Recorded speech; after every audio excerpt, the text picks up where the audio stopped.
Hello everyone, welcome to simple classes. आज जिस topic को हम लोग कवर करेंगे वो करंट अफेयर्स में भी था और उसका नाम है नेशनल स्मॉल सेविंग्स फंड, एनएसएसएफ, जिसको हम शॉर्ट में बोलते हैं। तो जल्दी से हम लोग इससे जुड़ी हुई कुछ इंपॉर्टेंट डिटेल्स जिसके ऊपर यूपीएससी क्वेश्चन फ्रेम कर सकता है वो कवर करेंगे। उससे पहले मैं रिक्वेस्ट करूंगा आप सब हमारे चैनल को सब्सक्राइब करें और साथ ही डिस्क्रिप्शन में हमारे टेलीग्राम ग्रुप का लिंक भी है। प्रीलिम्स से जुड़ी बहुत सारी इंपॉर्टेंट चीजें हम लोग वहाँ पे शेयर करते रहते हैं। आप वहां पे भी हमसे जुड़िए और इस छोटे से इनिशिएटिव का फायदा उठाइए। चलिए let's start with the topic. तो नेशनल स्मॉल सेविंग फंड पढ़ने से पहले हमें पता होना चाहिए नेशनल सेविंग्स इंस्ट्रूमेंट्स कौन कौन से हैं और साथ में हाउस होल्ड्स यानी आप और हम, हमारे मम्मी पापा जिस तरीके से पैसा सेव करते हैं वो क्या होता है। जब मैं पैसा सेव करने की बात कर रहा हूँ, यहाँ पे हो रहा है फॉर्मल तरीका पैसा सेव करने का। फॉर्मल तरीके से हाउस होल्ड की सेविंग की बात हो रही है। वो पैसा नहीं जो मम्मी हमारे पापा लोगों से या पापा हमारे मम्मी लोगों से या बच्चे अपने पेरेंट्स से चुरा के चुपचाप अपनी गुल्लकों में डाल देते हैं, वो पैसा यहाँ काउंट नहीं होगा। तो वो कौन से मेन सोर्सेज हैं जहाँ पे हाउस होल्ड अपनी सेविंग्स करते हैं फॉर्मल तरीके से। जब हाउस होल्ड सेविंग करते हैं उसको बोला जाता है स्मॉल सेविंग सर्टिफिकेट्स। ब्रॉडली ये 3 तरीके के हैं जैसे कि नीचे मेंशन्ड है। पहला है पोस्टल डिपॉजिट्स, दूसरा है सेविंग सर्टिफिकेट और तीसरा है सोशल सिक्योरिटी स्कीम्स। हो सकता है ये तीनों वर्ड्स आपने ना सुने हो, लेकिन इनके नीचे जो एग्जांपल्स हैं वो जब मैं आपको बताऊंगा आपको समझ आ जाएगा कि किस चीज की बात हो रही है। बहुत बार आपने सुना होगा कि भाई हमारे कोई जानने वाले रिश्तेदार, करीबी, दूर के या पास के पोस्ट ऑफिस में अपना डिपॉजिट अकाउंट मेंटेन करते हैं, वहाँ पे रेगुलर टाइम इंटरवल के बाद पैसा सेव करते हैं। तो वहाँ पे आता है post office deposit and this comes under postal deposits, जो की एक इंस्ट्रूमेंट है स्मॉल सेविंग्स का, जहाँ पे हाउस होल्ड्स अपना पैसा सेव करते हैं फॉर्मल तरीके से। दूसरा है सेविंग सर्टिफिकेट।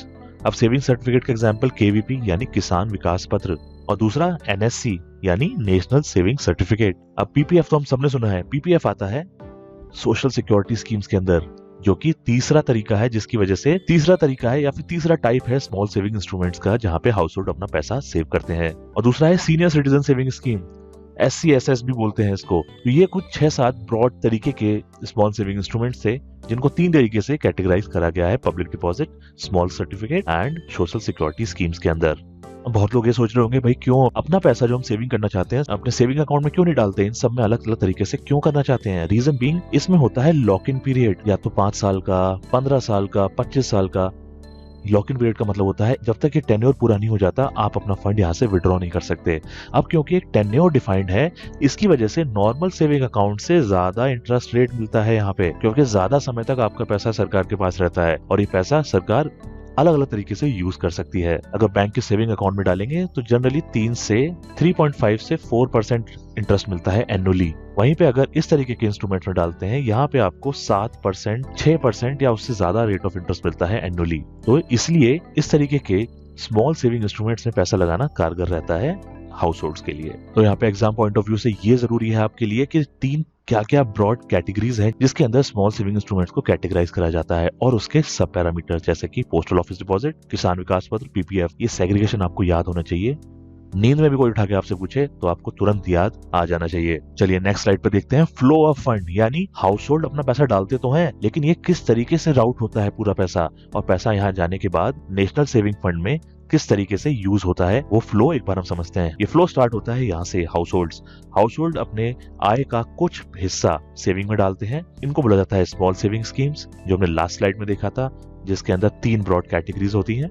अब जैसे ही आप इन स्मॉल सेविंग स्कीम में पैसा डाल देते हैं तो वो पैसा चला जाता है नेशनल स्मॉल सेविंग फंड में, जिसको शॉर्ट में NSSF बोला जाता है। ठीक है, आपने पैसा डाला उस स्पेसिफिक स्कीम में, जिस भी स्कीम में आपने पैसा डाला वो है स्मॉल सेविंग स्कीम का एक पार्ट, लेकिन जैसे ही सारे पैसे को क्यूमुलेट करते हैं वो पैसा ट्रांसफर कर दिया जाता है नेशनल स्मॉल सेविंग्स फंड में। और जैसा कि नाम यहाँ बता रहा है ये भी एक तरीके का फंड है जिसको शॉर्ट में NSSF बोलते हैं। अब फंड है तो किसके अंदर आता है? ये फंड आता है पब्लिक अकाउंट ऑफ इंडिया। अगर अकाउंट्स की बात की जाए 3 तरीके के अकाउंट्स हैं, consolidated fund of India, contingency fund of India और तीसरा आता है पब्लिक अकाउंट ऑफ इंडिया। तो NSSF आता है पब्लिक अकाउंट के अंदर, तीसरा वाला जो अकाउंट है उसके अंदर आता है नेशनल स्मॉल सेविंग्स फंड। यहाँ पे हम कुछ और तरीके से भी समझ सकते हैं। पब्लिक अकाउंट ऑफ इंडिया की अगर बात की जाए, पहले तो आप मुझे कमेंट सेक्शन में बताइए आर्टिकल कौन सा है जिसके अंदर पब्लिक अकाउंट ऑफ इंडिया आता है। तो पब्लिक अकाउंट ऑफ इंडिया के सोर्स की बात की जाए, नेशनल स्मॉल सेविंग्स फंड एक तरीके का सोर्स है पब्लिक अकाउंट ऑफ इंडिया का। सिर्फ इकलौता नहीं, ऐसे और भी डिफरेंट सोर्सेज हैं जहाँ पे पब्लिक अकाउंट ऑफ इंडिया के अंदर पैसा आता है। तो अब हमने फंड तो देख लिया, हाउस होल्ड अपना पैसा इन्वेस्ट करा स्मॉल सेविंग स्कीम्स में, स्कीम से निकल के वो पैसा चला गया नेशनल स्मॉल सेविंग्स फंड में, जो कि एक तरीके का फंड है under public accounts of India. ये आप याद कर लीजिए। ये तो हमने देखा जो पैसा आ रहा है। क्या यहाँ से कोई पैसा जा भी रहा है? तो जी हाँ, कुछ पैसा या कुछ amount national small saving fund में से जाता है गवर्नमेंट की सिक्योरिटीज में, जैसे कि यहाँ पे मेंशन करा गया है, जिसको शॉर्ट में जीसैक बोला जाता है, जीसैक। ठीक है, तो नेशनल स्मॉल सेविंग फंड का कुछ हिस्सा जाता है गवर्नमेंट सिक्योरिटीज में। ये सेंटर की गवर्नमेंट सिक्योरिटीज भी हो सकती हैं, ये स्टेट गवर्नमेंट सिक्योरिटीज भी हो सकती हैं। आपसे अगर ये क्वेश्चन बना के पूछ लिया जाए कि स्टेट गवर्नमेंट सिक्योरिटीज में एनएसएसएफ का पैसा नहीं इन्वेस्ट किया जाता, वो स्टेटमेंट रॉन्ग हो जाएगा। आपको दिमाग में ये रखना है कि नेशनल स्मॉल सेविंग फंड में जो पैसा आया है हाउस होल्ड की सेविंग का, उसका एक हिस्सा जाता है गवर्नमेंट सिक्योरिटीज में। अब गवर्नमेंट सिक्योरिटीज आते हैं, आपके दिमाग में घंटी बजनी चाहिए। दो तरीके की सिक्योरिटी होती है, सेंटर की और स्टेट की। तो दोनों ही गवर्नमेंट सिक्योरिटीज में पैसा इन्वेस्ट किया जा सकता है। रिवीजन के लिए एक पॉइंट बता दूं, स्टेट्स टी बिल इशू नहीं कर सकती, टी बिल सिर्फ सेंट्रल गवर्नमेंट इशू करती है। ओके, ये रेलेवेंट नहीं है, बट फिर भी स्टेट गवर्नमेंट आया तो मैंने सोचा आपको शेयर कर दूं। तो ठीक है, एनएसएसएफ का एक हिस्सा गवर्नमेंट सिक्योरिटीज में चला गया, जो सेंटर और स्टेट दोनों तरीके की गवर्नमेंट सिक्योरिटीज होती हैं। तो क्या इसका कोई नाम भी होता है? जी हाँ, बिल्कुल होता है, और उसको बोला जाता है सिक्योरिटीज अगेंस्ट एनएसएसएफ, जो यहाँ पे मैंने मेंशन करा है। तो सिक्योरिटीज अगेंस्ट एनएसएसएफ क्या होता है? एनएसएसएफ यानी नेशनल स्मॉल सेविंग फंड का एक हिस्सा गवर्नमेंट सिक्योरिटीज में इन्वेस्ट किया जाता है, उसको बोला जाता है सिक्योरिटीज अगेंस्ट एनएसएसएफ।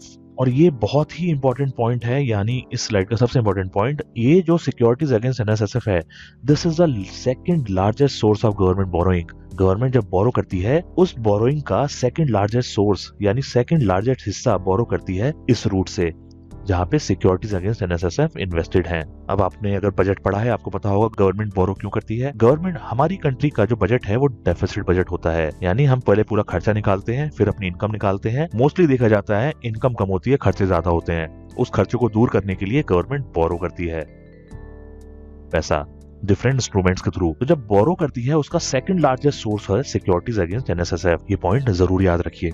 ऑलराइट, एनएसएसएफ से रिलेटेड कुछ और इंपॉर्टेंट पॉइंट कवर करते हैं, जहाँ पे स्टेटमेंट फ्रेम किया जा सकता है प्रीलिम्स में। अब हमने फंड तो देखा एनएसएसएफ, जब भी किसी फंड की हम बात करते हैं हमें पता होना चाहिए इस फंड को मैनेज कौन करता है, एडमिनिस्टर कौन करता है। अब एनएसएसएफ जो कि एक फंड है, it is administered by department of economic affairs, जिसको शॉर्ट में डीईए भी बोलते हैं।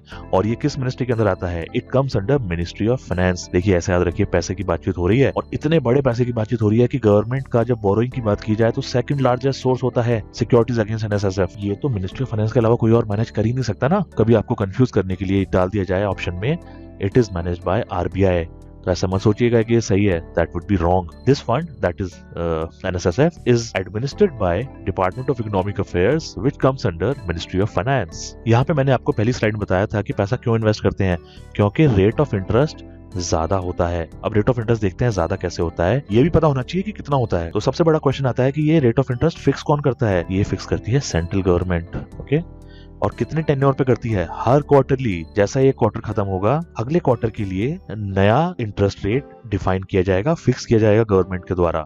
अगर मैं आपसे पूछूं ये रेट ऑफ इंटरेस्ट फिक्स कौन करता है, आप कहेंगे गवर्नमेंट। और कितने टेन्योर पे फिक्स करता है, आप बोलेंगे क्वार्टरली। ये पॉइंट आप याद रखिए। तो अभी तो हमने देखा कि कौन फिक्स करता है और कब फिक्स करता है। सबसे बड़ा क्वेश्चन होता है, भैया कितना मिलता है, रेट ऑफ इंटरेस्ट है कितना, उसी के हिसाब से तो हम अपना पैसा इन्वेस्ट करेंगे। भाई हाउस होल्ड की मेहनत की कमाई है, सोच समझ के करना होगा ना। जहां भी ज्यादा इंटरेस्ट मिलेगा वहां करेंगे। तो रेट ऑफ इंटरेस्ट जो मिलता है वो होता है यील्ड रेट के बराबर, वो यील्ड रेट जो गवर्नमेंट सिक्योरिटीज पे मिलता है या निर्धारित किया जाता है, जिसका मैच्योरिटी पीरियड एग्जैक्टली सेम है जिस इंस्ट्रूमेंट की हम बात कर रहे हैं।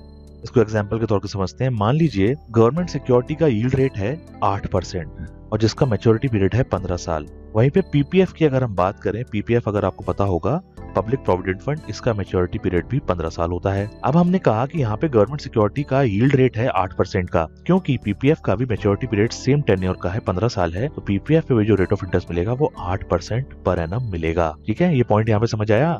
तो जो इंटरेस्ट रेट मिलता है स्मॉल सेविंग्स पे, it is based on the yield rate of government security with similar maturity period. ठीक है, यहाँ पे हमने देखा कि कौन फिक्स करता है rate of interest small savings पे, गवर्नमेंट करता है।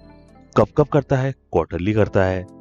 और कितना करता है? भाई जितना गवर्नमेंट सिक्योरिटी पे यील्ड मिलेगी विद सिमिलर मैच्योरिटी पीरियड, उतना ही रेट ऑफ इंटरेस्ट उस सेविंग इंस्ट्रूमेंट पे दिया जाएगा। तो ये हमने कुछ इंपॉर्टेंट फैक्ट्स पढ़े नेशनल स्मॉल सेविंग फंड से रिलेटेड। लेक्चर यहाँ पे कंक्लूड करते हैं। वीडियो को लाइक करिए और हमारे टेलीग्राम ग्रुप को भी ज्वाइन करिए। चलिए, I wish you all the best.